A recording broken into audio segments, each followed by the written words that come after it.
I know, gotta go do the ground. Hi, I'm Billy Bastian, the co-chair, and I'd like to call this meeting to order.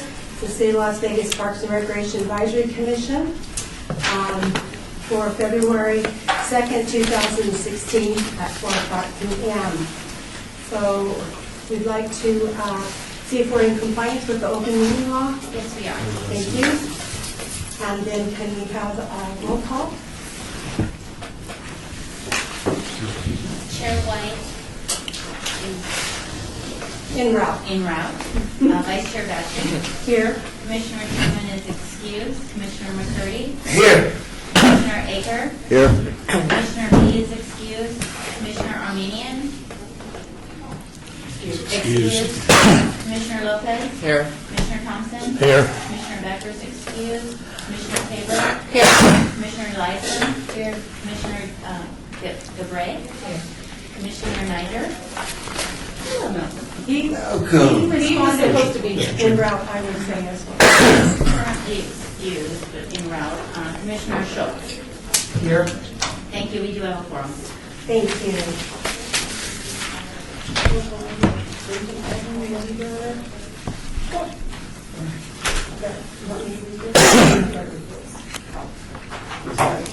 Okay, apologize for walking so slowly. So Malcolm White, Chairman, I'm going to read item number 3. For public comments during this portion of the agenda must be limited to matters on the agenda for action. If you wish to be heard, give your name for the record. The amount of discussion as well as the amount of time any single speaker is allowed may be limited. Is there anyone here for the public comment? Okay, thank you. Then we'll move on to item number 4 for possible action to approve the final minutes by reference of the regular meeting of January the 5th, 2016. Is there any? I'd like to make a motion to approve the minute as pre-read. Motion's been made I'll second that. and motion has been seconded. Any discussion? Hearing no discussion, all in favor? Aye. All opposed? Ayes have it, motion passes. Moving to item number 5, report for detention and enforcement regarding issues at city facilities and parks, all wards. Good afternoon, Nancy Weber, Deputy Marshals. We have a new secretary. I don't know if anybody got these in an email. Oh, my apologies, my bad. Can I pass them like each direction and down the road there? Sorry about that. And the first kind of snuck up on us.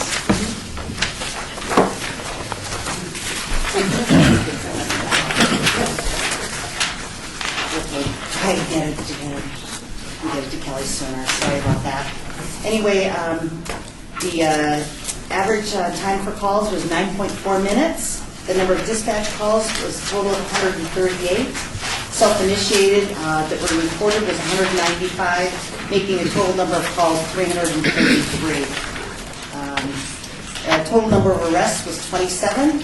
Number of tickets, citations, 38, and the total number of incidents, which is just like reports or reporting the crimes, but no leads, no arrests. That was 30.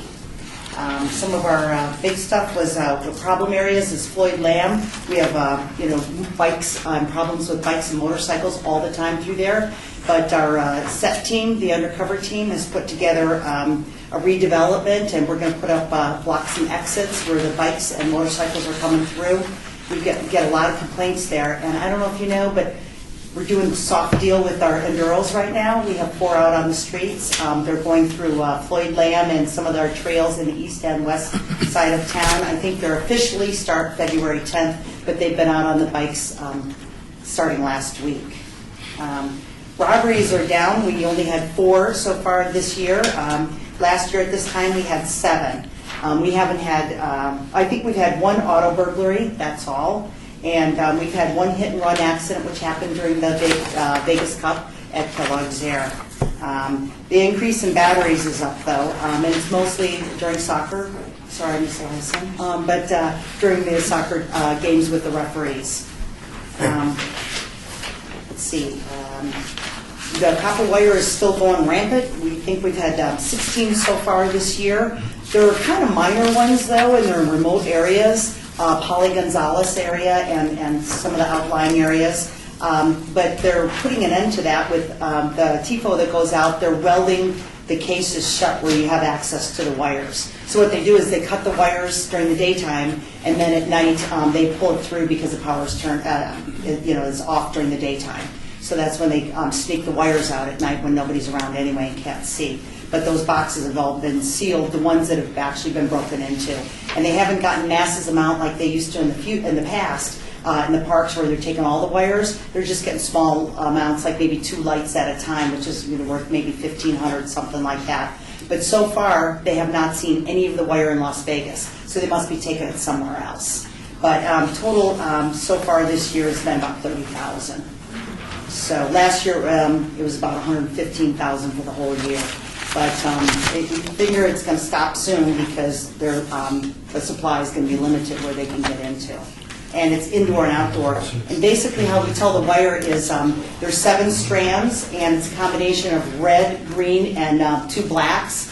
So they can identify it that way with the clear plastic sheath on it. So if they strip the wires completely, we wouldn't be able to tell. But our set team goes out anytime any copper wire comes in from any of the recycling places they call, for the city or the county, or I guess our wires are very similar. And so far, none in Las Vegas since November. But anyway, one thing we had recently might be of interest to you. We had, and actually I was involved in it too, out at Bunker Park. We had 3 kids starting fires. So it's an arson, which is a felony, 3rd count felony. And it was 3 kids, and they took off running from us. So park workers were putting out the fires that they were starting all over the place. And then and Metro heard the calls. They came in, and their motorcycle guys ended up catching the kids because we couldn't get to their areas fast enough. So they caught them for us, and we booked them all on felonies. 2 11-year-olds and a 12-year-old. So. And you were out there running too? Oh yeah, love to do that. And they told me, go get a statement from him. It's like, no, I want to be with these kids. I'm going to get these kids. But yeah, they're all over. But I think they're habituals. I think they'll be in there a lot. Doug Selby, we had an issue. There were some kids out there that robbed somebody just outside the bridge, and Metro happened to be by, so they helped. They stopped them first, and the juveniles were arrested for robbing a woman's purse on that right at the edge of the bridge. So those we did have. At Doolittle, one of our officers happened to be locked in the restrooms about 9 o'clock at night and found a man in the restroom, an older gentleman, and doing his last breath, and they got him to the hospital. Unfortunately, he didn't survive, but it was heroin, overdose on heroin. So those are the highlights. On here it says the hit and run on the green page for the incident. A vehicle was seen hitting a car and leaving the scene at Kellogg's Air Park. They did get the license plate, so the owner of the vehicle didn't want to file charges, just exchange insurance information. So that was taken care of. And then we had one suspicious vehicle where our officer stopped somebody at Freedom Park, and he actually had a gun with him and 1 bullet, and he was going to commit suicide. So our officer stopped that. And then just yesterday, and I know this is February, but yesterday we were at Cliff Shadows because of all the rain we had. There was a big flood up there, and we found a trailer and a quad and a vehicle. And the quad was up at the top of the hill, so whoever was on that was able to run out on the quad, but he ended up getting stuck in the mud along with the vehicle and the trailer. The trailer was stolen and the quad was stolen. And because the person ended up going to the hospital, we were able to track down the person who had 5 warrants, and he was also charged with the stolen trailer and the stolen quad. So that's what we have for January. You guys have, excuse me, this is Malcolm White. Thank you. You seem to be very active over the year, and hopefully it kind of dies down, but we appreciate your activity and the involvement in fighting crime in the city. So, are there any questions? Thank you, Mr. Chairman. Thank you. Commissioner Lopez speaking. Officer Weber, I did not hear anything about Circle Park. I understand that someone died there as well. I believe a woman was found there deceased this past weekend, if I'm not mistaken. Any details on that? Actually, that was on my shift. I was on the west side of town that day, and I think you're right, that was at the end of the month, and our secretary Right. didn't include it on here. Okay. Yes, the officers were called out. Someone had reported seeing a woman face down in the park, 9 or 10 in the morning, I believe, and there was a lot of pill bottles spread around her. So I don't know for sure, but I believe that it was, yes, Okay. that it was a female. All right, thank you. Billy Bastian speaking. Will you elaborate a little bit more on what the motorcycle and bicycle issues are at Floydland Park? We have reports frequently, almost daily, especially on the weekends, of bikes and motorcycles going through the desert part of the park up to the, what's it called, Black Stallion, I believe, or that area in there. And they're doing damage to the park. There's a lot of animals out there and a lot of walkers too. Because they start on the path and then get off on the path and go out. We get a lot of calls, a lot of irritated people, so. We've been, I sat out there in vehicles, kind of hidden, waiting for the motorcycles and bikes to go by, but the day that I happened to be out there, they were not there, unfortunately. Thank you very much. Any other questions for the officer? Thank you very much. And I just wanted to take a break in between here and introduce from Ward 4, Ward 6 is written here, I said 4. Ward 6, the newly appointed Commissioner Larry Schultz. Thank you so much. Welcome, Mike. Welcome. And if there's no other statements by letter, I'm happy to be here, I'm happy to be of service, and whatever I can do to lend the ropes, I look to the rest of you to help me out and let me know what you think and how to best proceed. Larry, what's your occupation? My occupation now is retired.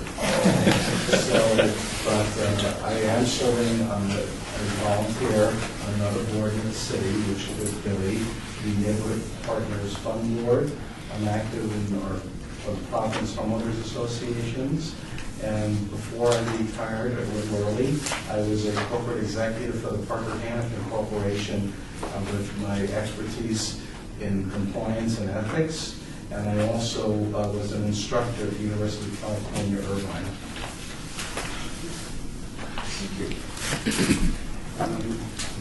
Any other questions, comments? I actually one comment. I think we have more to learn from you than the other way around. Well, I learn every day, so I know. there's an opportunity. That's Thank great. you. thank you very much and welcome aboard. Thank you. Moving on to item number 6, report by operations and maintenance regarding park maintenance and upgrades, all wards. Jerry Walker, Director of Operations and Maintenance, Rosa Cortez, Director of Parks Maintenance. We're still working into the process here. I'll give you updates on a few major issues we're addressing at parks. We're working on the bathroom at around the Parkway Circle Park. We're reducing the ability of people to hide in there and do things they shouldn't do while not trying to provide so much visibility that then that creates another problem. And so the bathroom was reopened in December at Councilman Coffin's request, and we shut it down in mid-January, and we got to have a couple more weeks, and then the improvements will be made, and we will open the bathrooms back up. We received pigeon concerns from both wards 1 and 6 regarding feeding pigeons in the park. We will be pulling the municipal codes from some other area municipalities and working with the city attorney's office on possible city municipal code. Right now, we go out and post, do not feed the pigeons. But there's no reference to any sort of statutory requirement, and therefore D&E cannot cite. And so part of the consideration is, should we encourage feeding the pigeons, discourage feeding the pigeons, what's our position? But we'll look into that as it relates to parks. Commissioner White, in those cases, it's typically a consistent individual that's feeding the pigeons. Are you aware of that personality? Is that an issue? Is there anything that any of the commissioners can do? It might be one of the commissioners' brothers or sisters. That would be the issue, and so I guess right now is that there's a statutory requirement to not feed the pigeons, and we knew there was a time and place where we had a consistent individual who felt differently and was feeding the pigeons. At least D&E could go out and then notify her without issuing a citation. I'm sorry, you can't feed the pigeons here. It's a violation of city statute. And so that would presumably be the end goal. It's just to have statutes so that D&E can then tell the people, this is warning law. And I'm sorry, I may not have heard the answer. Do you know of the individual? Is it a consistent individual? Both references to us is that, yes, it's an individual who, a specific individual who likes to feed pigeons at a specific park. Okay, so just for clarification, you're saying there's not a statute currently? There's not a City of Las Vegas Ordinance. municipal ordinance, yes, that Okay. provides penalty for feeding of the pigeons.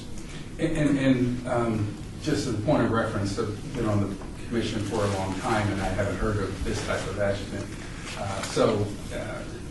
Is it new or something? Is this person? We've posted signs a couple of times before, and I haven't heard of it before either, but coincidentally, within the space of a week, I've got 2 complaints, 2 different parks. And so right now we're going to go out at Centennial, the one over off Baker. So we're going out to one park now, we're going to post a sign, please do not feed the pigeons. But since the sign has no statutory requirement or ordinance requirement, it's not enforceable. And so that's what raised the issue. And my question, as we move toward signs and the cost of signs and the manpower, recognizing that it sounds like a really new incident, we tried talking to the person or anybody from community services or neighborhood services. No, we can check it. And I'm just referencing two instances, and now we're looking at creating ordinances and trying to cite for 2 different incidents. Commissioner? Yeah, Commissioner Nigel, Ward 4. First of all, apologize for my tardiness. Won't happen again. Curious, is this lady homeless? No, I don't aware of it. And I ask because I've got a commercial property we own across from UNLV, and she is a mentally disturbed homeless person and feeds thousands of pigeons. We had to put fences around it just because she feeds them. And it creates, obviously, the pigeon feces is poisonous as a health biohazard, I suppose. So it's turned our building into a hazard. And I guess my point is, whenever I tell her to leave or try to reason or talk with her, she screams for the FBI and threatens to cut my eyeballs out. So talking to her, if we're mentally disturbed homeless folks, it's a bigger issue, I think. I mean, and you may have found a remedy. I appreciate that, and she may be at the park. Right. Scared her away. Thank you. Thank you, Chair. Mr. Chairman, I have to agree with Commissioner Nygaard. I'm almost to the point that I know we don't like rules and regulations and ordinances, but if it's going to cause a health hazard, maybe it should be an ordinance created to deal with that so that we can try to eliminate and totally discourage feeding the fish. Because if we're not doing due diligence, it could be a suit filed against the city Yeah, and I'm not. by someone else because they might get infected by the feces from the pigeons. And I apologize if my tone is that I'm advocating for not. I'm just saying, hearing it twice, have we done anything? Chairman, your point's well taken. We will go to both parks, see if we can engage an individual and confirm that they're not willing, and if they are willing to leave. I'm not sure that we still shouldn't have the ordinance. I think we need If we have signs posted, I shouldn't post signs unless I have an ordinance to back it up. Yeah. So, That is, But you're absolutely right. We should go by and see if at those locations, a simple conversation would work, and we'll see if we can engage with people. and again, due diligence on whatever we need to do appropriately. I'm not saying anything against that. Commissioner? Yeah, Commissioner Schultz, perhaps maybe we can ask council, is there an implicit connection with an existing city ordinance that deals with individuals or sanctioning individuals that may promote unhealthy conditions in wherever where we could link the pigeon issue to the unhealthy condition issue and say by feeding the pigeons, you're creating an environment that creates an unhealthy condition. Is there some sort of implicit relationship between existing... Well, you're talking about ordinances? maybe a public nuisance, general language statute. Right. Well, just as a general rule of thumb, if you think about somebody maintaining a residence, so you wouldn't want the residence to be unhealthy or to have conditions where there's horrible things that can happen. So Commissioner Schultz, well, because I think I've heard you make reference to finding out if there was some code or something. Yes, and let me clarify a little. I don't want to go down the slippery slope of what's best for everybody. Yeah. And so there are nuisance codes, and there are all these other abatement codes, and all I'm after is if I post a sign that says, please do not feed the pigeons, or do not feed the pigeons, I can reference a statutory requirement. And so what I'm after is something specifically that says pigeon issues, and I believe Henderson recently adopted such. And so that's why we're going that route, is I'm going to look at the Henderson code, see if it works for us. And I believe there's already some existing codes as far as feeding the pigeons, because you can't, no one can feed these, go out and just feed pigeons. I forgot what it's called, but I am aware of something similar to it regarding this. So I can appreciate your dilemma and appreciate your work in that research in that area. My concern is just simply whether or not it might be somebody who's just unaware. Well, and point well taken, we will reach out at these two locations, but I still think it might be beneficial just to have a code out there.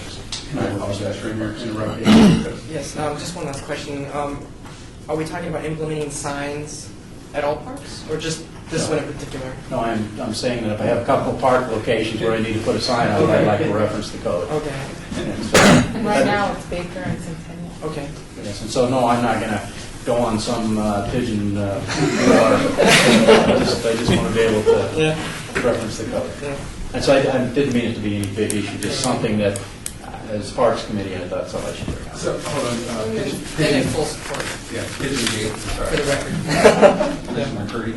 Mr. Chairman, since we're talking about this, I mean, you might not consider that to be a serious issue. It is. I have that the Southern Nevada Regional Housing Authority, and also the Clark County School District had that issue where my wife got infected by that particular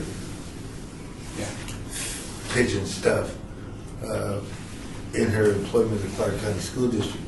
So I think that we should do everything we can to encourage people not to do that. If we have to do that ordinance, I'd like to see the city attorney, work with the appropriate people to see about creating an ordinance and get some council person to create that ordinance, to put that ordinance into play. And also, since we publish a park and recreation book, we can put a nice little, things not to do in that particular book, so when people pick up that publication, they can see our recommendation not to feed the pigeon because it's an environmental and health issue.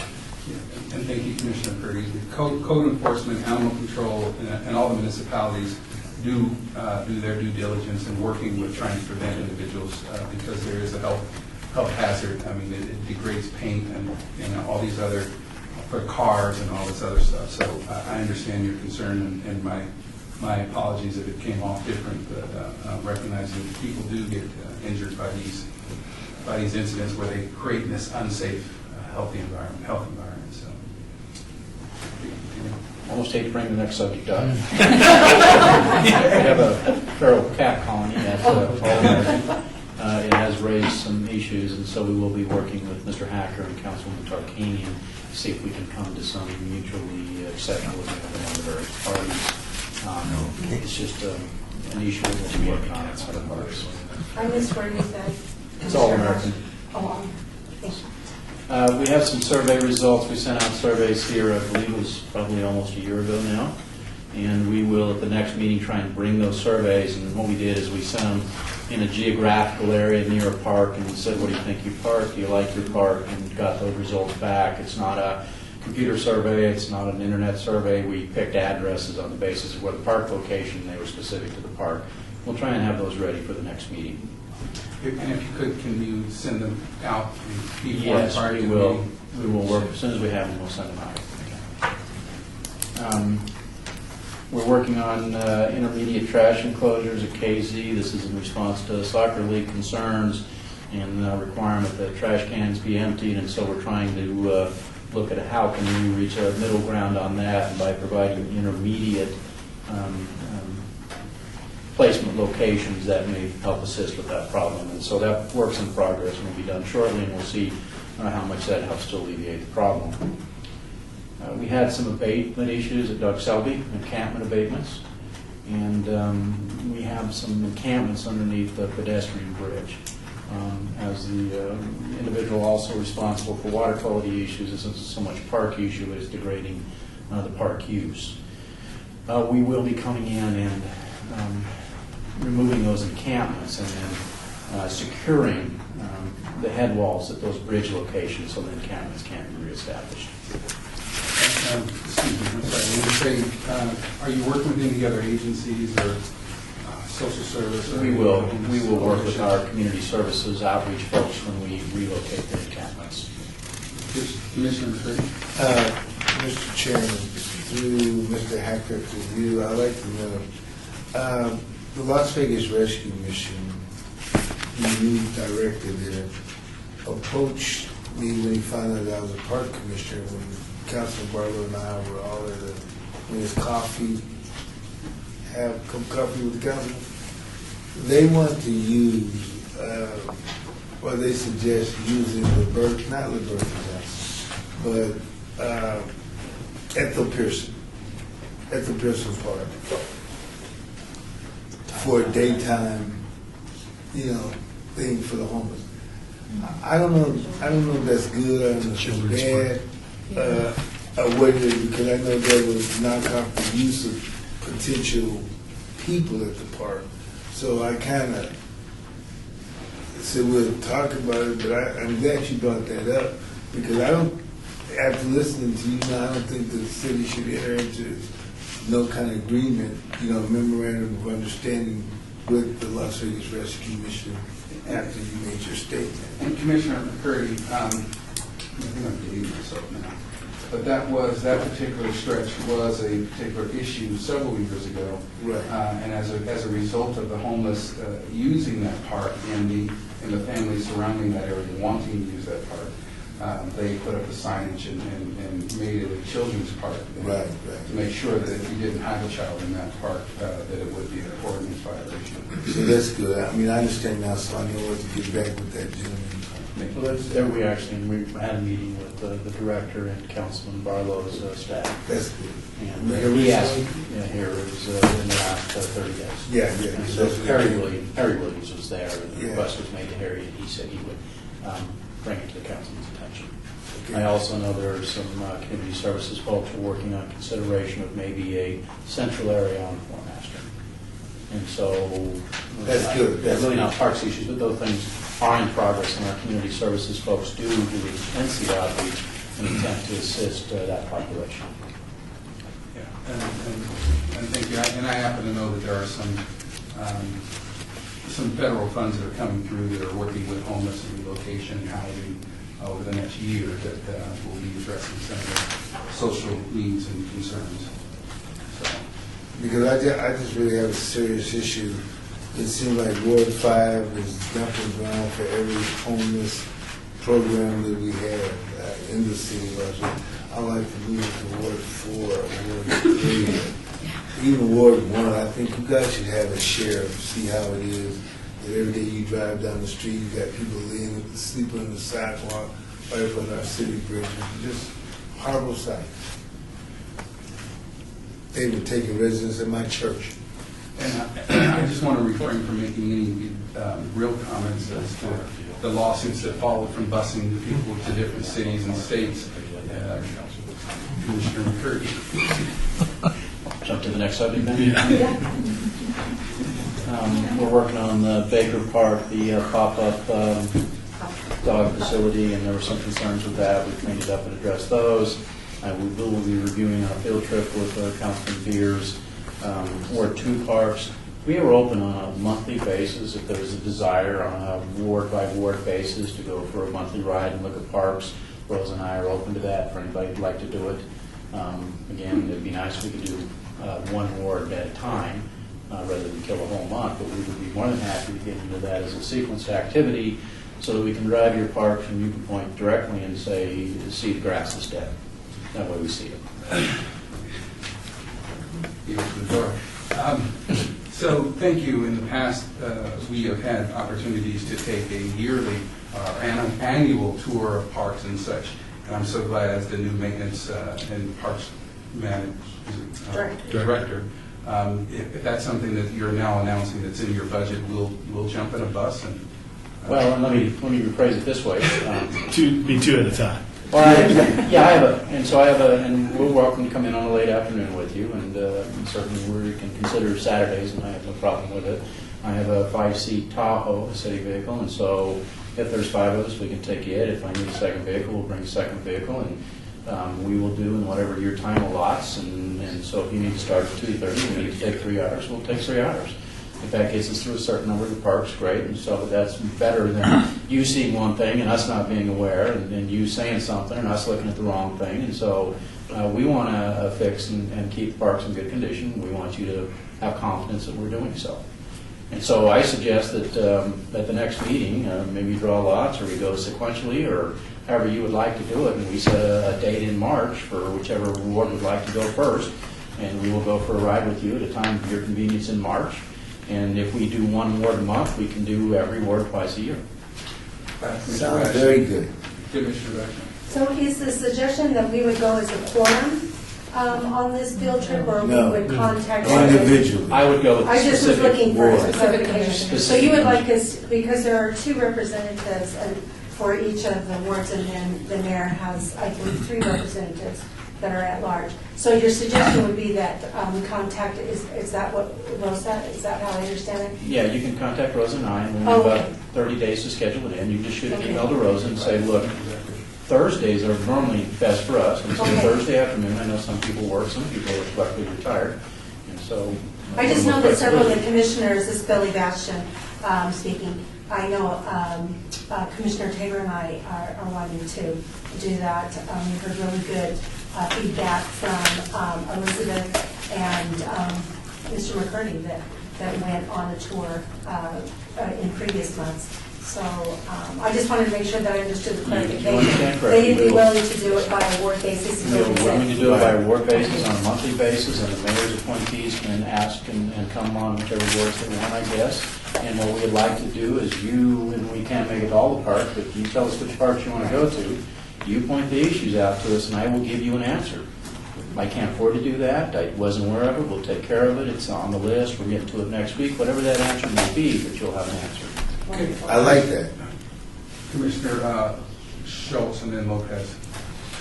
Commissioner Schultz, so just real quick, I had heard from Councilman Ross that there was a plan, like in the next couple of months, to walk through Ward 6 parks, and he did indicate he wanted me to join. Would that be for your office, or Tim would?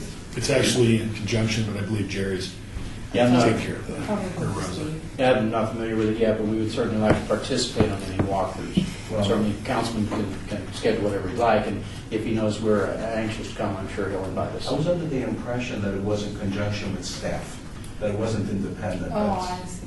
I will email, we just actually got out of a meeting with Councilman Ross, we're going to be doing a beautiful meeting island So I improvements heard on from Grand Seat Fund. Christine was. I will check with Christine and let her know that we are looking at this, and so I guess the question is, does that count as a term? I don't think so.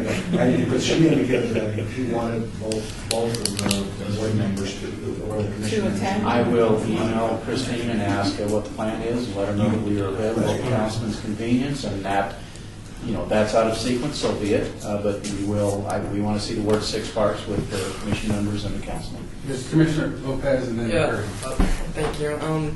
David Lopez speaking. Very happy. I'm very happy that you're doing this. It's something that it's important to do because we may not always know what's going on in the parks, and by you doing this, by doing us the favor, we'll have firsthand account of what's going on.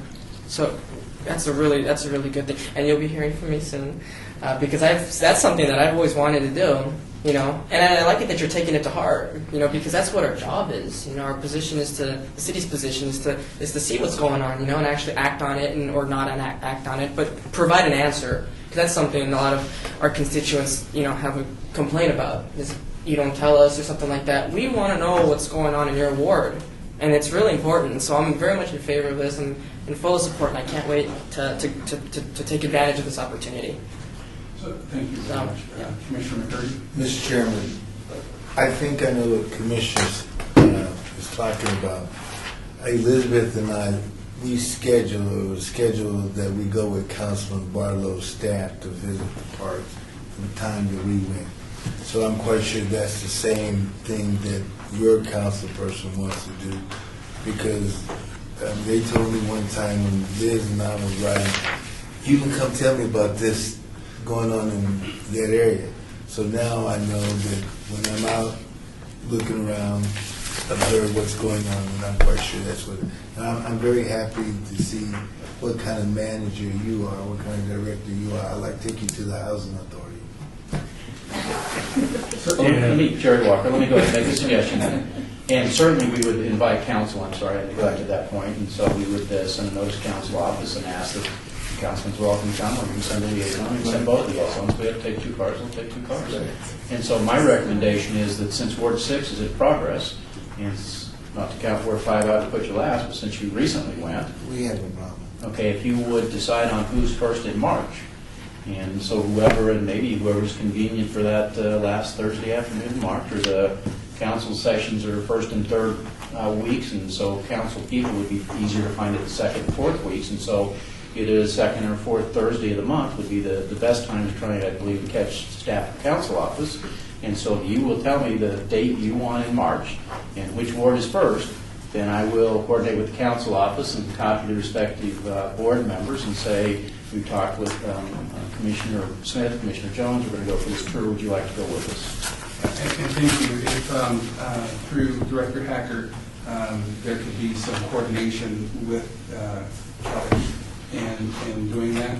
But Well, I'm just saying. Chairman, if I may, I think if operations and maintenance, if you're going to go out and look at maintenance issues, I think Jerry has basically said contact him and Rosa, and they'll do the coordination. So, it's not that I don't want to. I just think to keep it as streamlined as possible. Why don't you go direct? Jerry's This got is it a under maintenance control. review. Yeah. And this is right in line with our encouragement for all commissioners, including myself, to interact with our councilmen and/or liaisons to understand what their motivations and directions are in their wards, and then come back and report whether you do it in an informal manner or whether you do it under the citizens' participation and talking about your experiences in your community as commissioners. I'll be short so that we can move on through the agenda.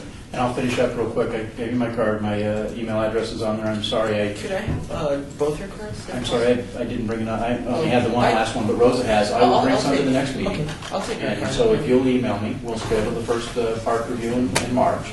And before I close out, does anybody have any concerns at this point in time with a specific park you would like us to look at? Mr. Chairman, Jeff Thompson. I got one, you were talking about the trash issue with the soccer people. We have a real bad trash problem when we have our big softball tournaments in the spring and in the fall at both Dr. Romeo and Lorenzi. The trash really gets piled up. We need to have some method of having it picked up a couple additional times those weeks that we're playing there. Okay, and right now, is that provided by the league as a service, or? I think what he is, if I may, Mr. Chair, Director Hacker, just to be clear, you're saying that the dumpsters get so loaded, the dumpsters, yes. So I think it's at the dumpster? Yes. Yeah, we have to pick up the trash and put it in the dumpster. The dumpster. It gets to where it's overflowing out of the areas. Maybe we need to get another dumpster, huh, Tim? There isn't any room in them. They're in some enclosed walls, and we fill the areas clear up, and then it overflows outside of them. So thank you very much. Commissioner Bastian. Commissioner Bastian speaking.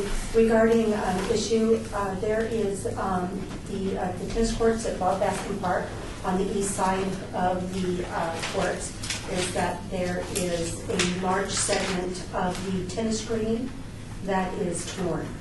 In the fence itself? Yeah, it would be the green, the green fencing that is attached to the wire fence. Okay, so Bob Baskin Park, we have some tennis court screening. Yes, thank Okay. you. With respect to the parks, I'll consider that one option we could do on the weekend, is I also have the misdemeanor cruise, and so if we made another enclosure, you could throw your bags in that enclosure, as overflow to the dumpster, and I could have people come by, as we difficult to schedule special for public services pickup. But if the dumpsters are overflowing, that's not your fault or your problem, or the user's problem.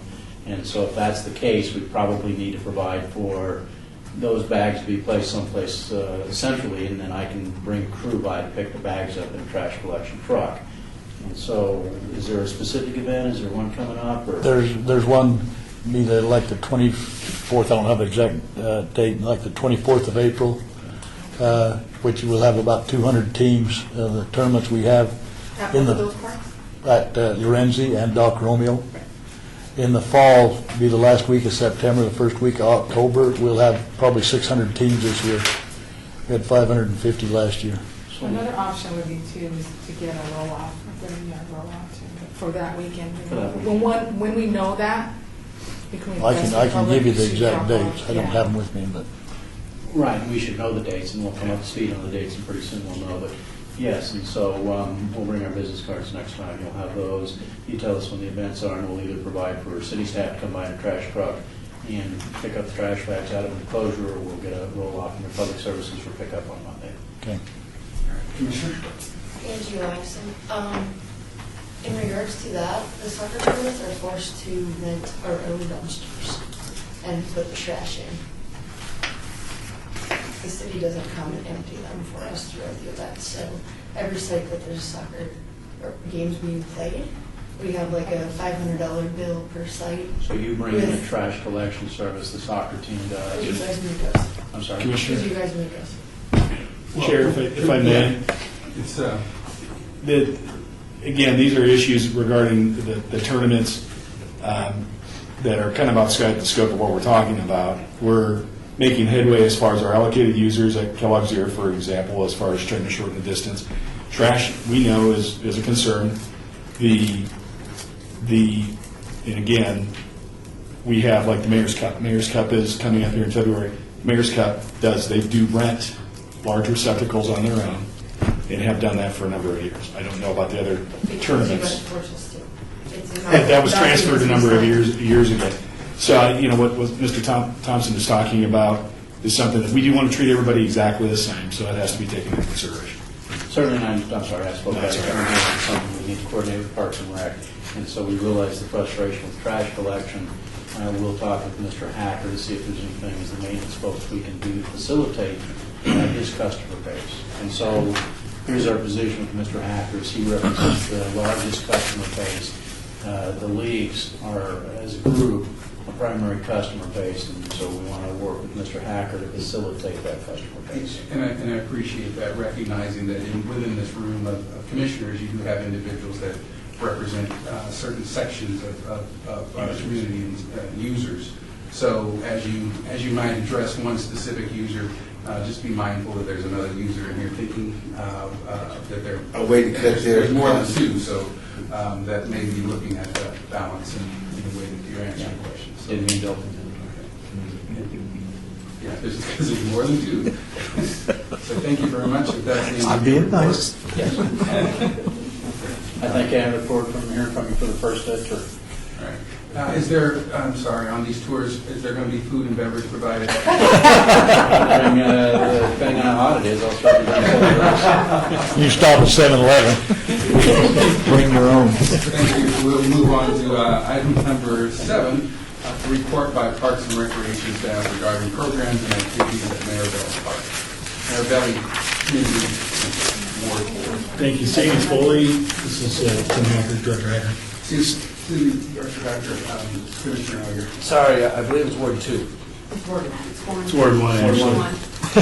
That's the first thing I was going to correct, was it was Ward 1. So that's but Sandy Foley's here. She's our coordinator at Maribelli, has been for the last, year and a half now? Not quite a year. Not quite a year. It seems longer in a good way. But Sandy's going to talk to you about Almost a year.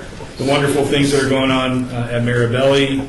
She was going to actually share a video of the Maniac Championship performances, but we can't do that, so. Yeah.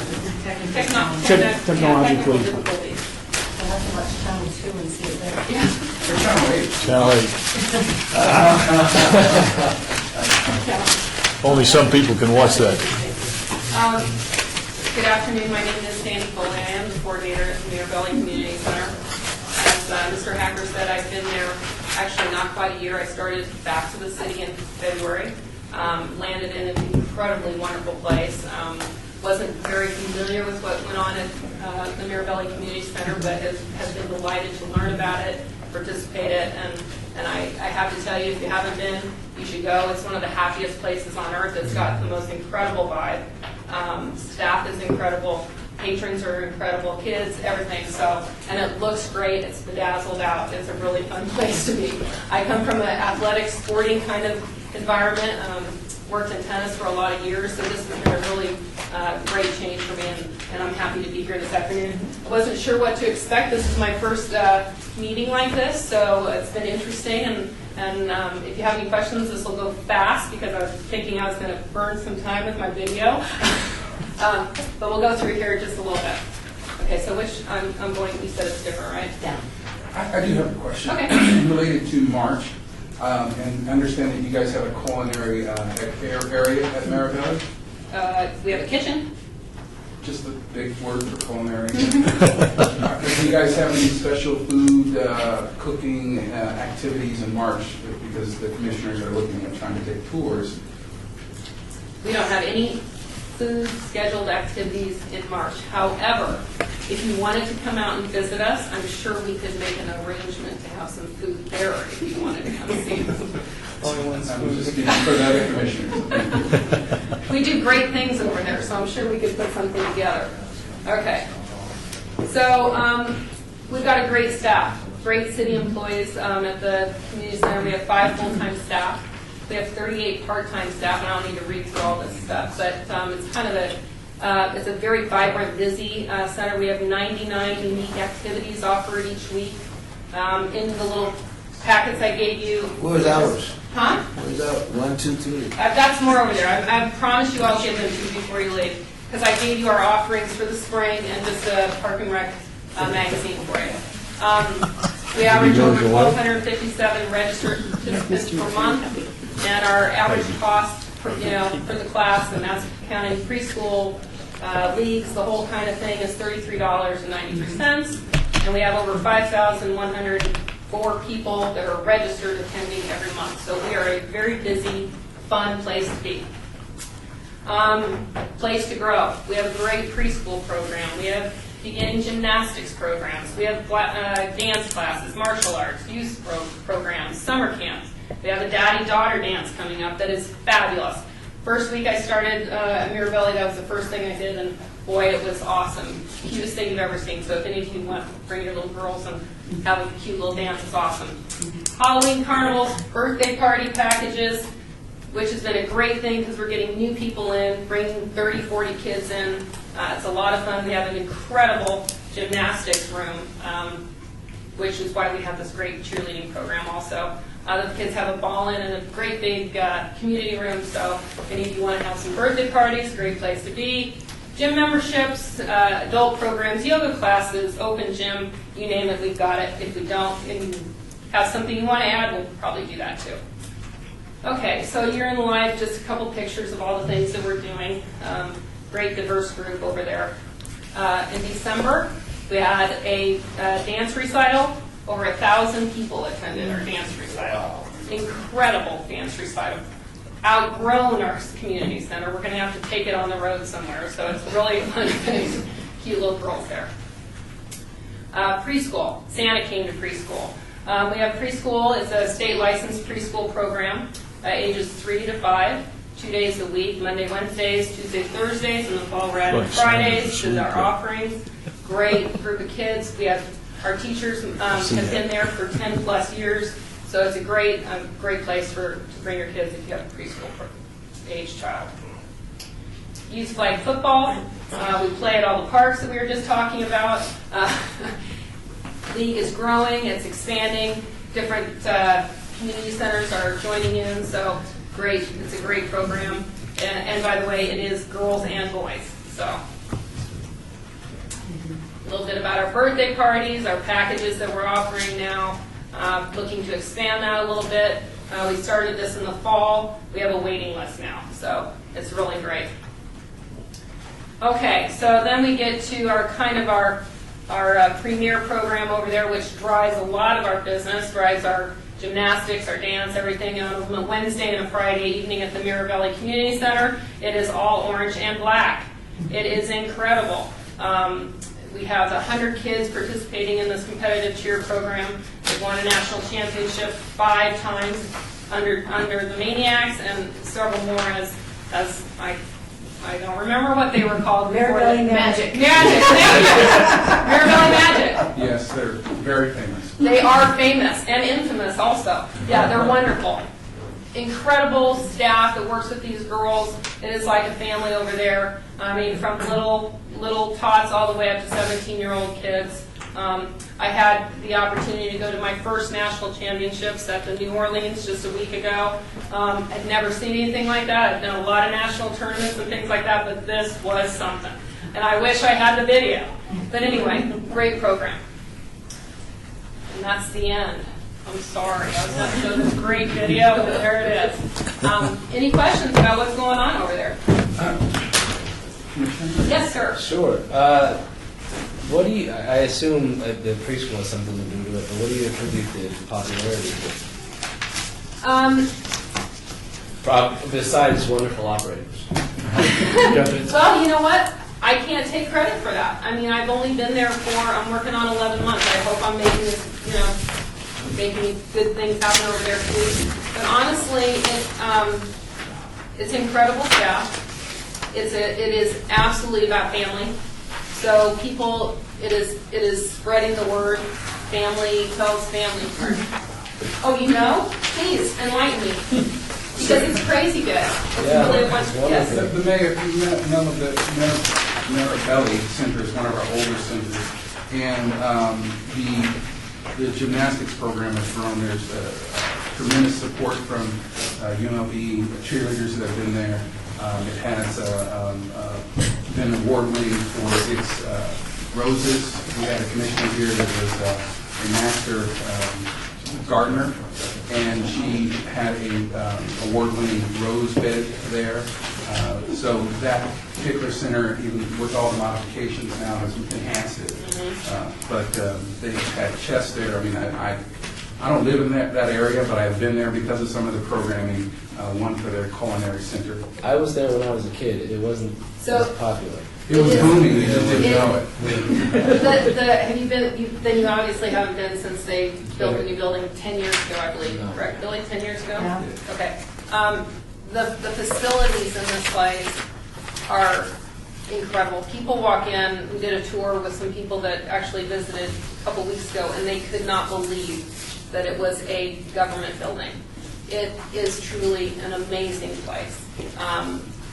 From the gymnasium to the gymnastics room to the preschool room, park and rec area, the programming, the facilities takes amazing care of the building.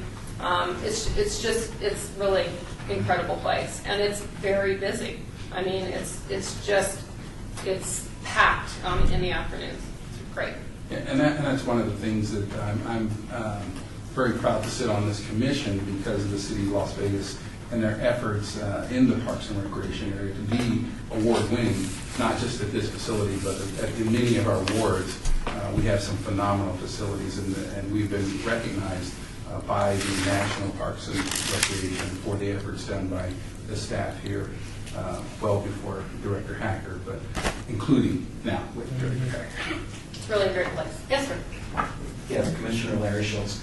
I'm so excited by your presentation that, I want to learn as much as I can about the centers, and is it possible that either one commissioner or other commissioners can attend, you select whatever event you think is illustrative of the center, and just come out just to see the event so we can have a deeper feel for it. Absolutely. Yeah. Be happy to have you. Okay. You bet. Is there a way to communicate which event or? let us know. Yes. Send it to me. Okay, I'll get it through. So you have- Yep, Okay, yep. great. And now that just to get a better feel. If there's no other questions, then thank you very much. Okay, thank you for having me. Thank you for your presentation. We'll move on to a very quick report by the Parks and Recreation Director regarding department announcements by award. Absolutely quick. Quick and happy. So what I handed out was our flyer that the city's prepared on Black History Month activities that starts in January, goes in and through February. A lot of activities. The first activity was the Brothers Keepers Resource Fair that was held the 23rd, Saturday at Doolittle. It was very successful. There are a lot of activities, so we wanted you to be aware of that. The Employees Values Conference was last week. I heard Co-Chair Bastian talking how she would have liked to have attended. I wish she was there to see, there are two major awards, the Mayor's Award and the City Manager's Award. And Parks and Rec did a clean sweep this year. Sherry Alexander, who helps out the Mayor's Cup and has helped out with soccer and a lot of other youth programming, Spartan Racing, teaching golf to the youth in the Stupak Center area, was recognized. And Mary Killian, 26-year employee and as a coordinator at our Cimarron Rose Center for a lot of the initiatives, one of which Co-Chair Bastian mentioned several months ago as far as the tree at Opportunity Village. And she was here last month. And she was, actually, yeah, thank you. She was here last month. And so you've got two long-term employees that have been recognized. We felt pretty proud to sweep both categories That this year. deserves it. Yeah, awesome. Rededication of Doug Selby Park. Commissioner Lopez did everybody in this room very, very proud and helped speak at the event. There was, fortunately enough, kids were off school because of testing, and so with the coverage we had, there were a lot of kids actually there utilizing the new improvements, so appreciate Commissioner Lopez on that. Track break offering, as you know, the school system is experiencing overcrowding in certain areas, so we now are going to have track breaks starting the end of February, and throughout the year, there will be a need for kids to go someplace if they're not in school, and so East Las Vegas Community Center put together a concept. It's going to mimic really our summer camp as far as costs, or $100 a week. They're going to allow for drop-ins at $20 a day. And it's really anybody in the community that's having difficulty finding care for their kids during track break can go to the East Las Vegas Community Center. It covers the entire community. The reason we started there is because most of the elementary school, middle schools that are impacted are in close proximity to that particular center. So as it starts to be experienced across the valley, we'll try to gauge what our interest is in doing in our other centers as well. And then Corporate Challenge does begin March 5th. The first event is a kickoff at what's known as the Llama Lot. Fremont and 8th Street, and that's where they do the Executive Challenge. It starts usually about 4 in the afternoon, 5:30 officially. It's just a fun kickoff to Corporate Challenge, and the Corporate Challenge runs until May 20th, something like that. Lots of activities throughout. Well, and as far as the calendars, we'll make sure that when we get calendars from our communications offices about a lot of the events, if we haven't been getting those out to you, we'll get better about that, because there's a lot of different offices that are putting out information. We'll make you aware of that so that you can choose to attend. Just because you're a commissioner doesn't mean you don't have to pay fees. So realize that you do have to pay fees if you go to events that charge fees, but there's a lot of free events too. So that's it, Chairperson. Chairman. Thank you there. Are there any questions for the director's report? Oh, one last thing, Jim. Unfortunately, Henry Lee, because of the change in his schedule, Harry Lee had to resign from the commission. So just so everybody's aware of that, and we'll be working with the councilman's office on finding a suitable replacement. Harry Lee was one of our fellow commissioners who had been here faithfully and regularly for a long period of time. Unfortunately, his work schedule has made it difficult for him to attend, so he had resigned from the commission. But he was always a very faithful and active individual. He worked at a high-end watch store, so I like watches, so I used to always talk about it. And that's Ward 6, right? Yeah, so I was looking forward to meeting him as my other Ward 6 colleague. Or the councilman's office. We don't have a formal way of acknowledging members who actively roll off, so it's always creative that the staff helps us come up with some type of acknowledgement for individuals. So. And if there's no other information or comments from the director, we'll move on to item number 9, citizen participation. Citizen participation, public comments during this portion of the agenda must be limited to matters within the jurisdiction of the commission. No subject may be acted upon by the commission unless that subject is on the agenda and is scheduled for action. If you wish to be heard, give your name for the record, the amount of discussion on any single subject, as well as the amount of time any single speaker is allowed may be limited. Is there anyone here for the citizens' participation? Agenda item? Any comments? Hearing no comments, we'll move to item number 10, meeting adjourned. Adjourn.